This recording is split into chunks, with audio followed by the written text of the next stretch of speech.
Amis du Seigneur, heureux de vous accueillir en ce mardi de l'octave pascale. Nous sommes le 19 avril 2022, en Jean chapitre 20.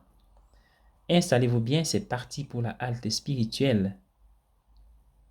Un procédé littéraire fréquent dans l'évangile de Jean est l'utilisation de la reconnaissance progressive ou de l'incompréhension comme étape sur le chemin de la compréhension.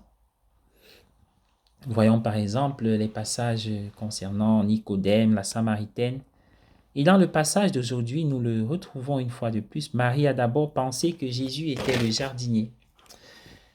Le moment de la pleine reconnaissance a eu lieu lorsqu'il a prononcé son nom.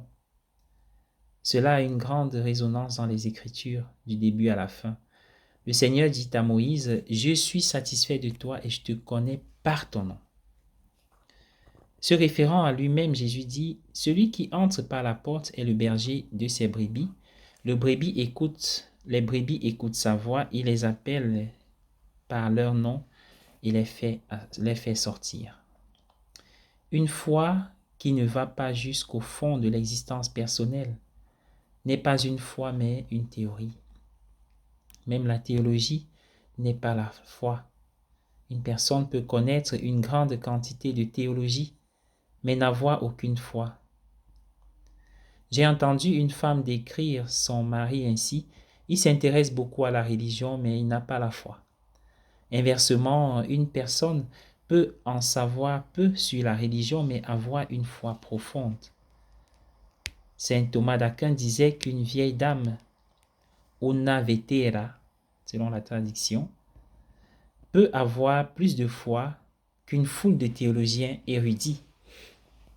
Le récit de Matthieu dit, « Les femmes quittaient rapidement le tombeau avec crainte et une grande joie. » Un tombeau n'est pas un endroit d'où l'on sort avec joie. On en sort avec un profond chagrin. Dans les premiers jours du deuil, bien sûr, et plus tard avec une résignation tranquille, à peine avec de la joie. Mais avec la mort de Jésus, il ne devait pas y avoir de fermeture. Le passé ne devait pas être refermé et scellé par la nostalgie. Le passé s'est déversé dans le présent à travers le tombeau ouvert. Le passé n'est plus passé, il est intemporel. C'est la destruction du temps. Le Christ hier et aujourd'hui est le même pour toujours. Hébreux 13, verset 8. Soyez bénis et bonne journée à tous.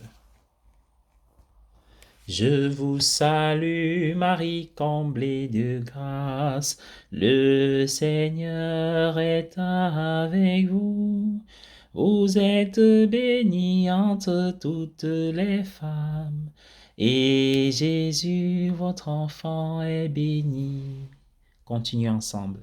Sainte Marie, Mère de Dieu, priez pour nous, pauvres pécheurs, maintenant et à l'heure de la mort. Amen, Amen, Alléluia.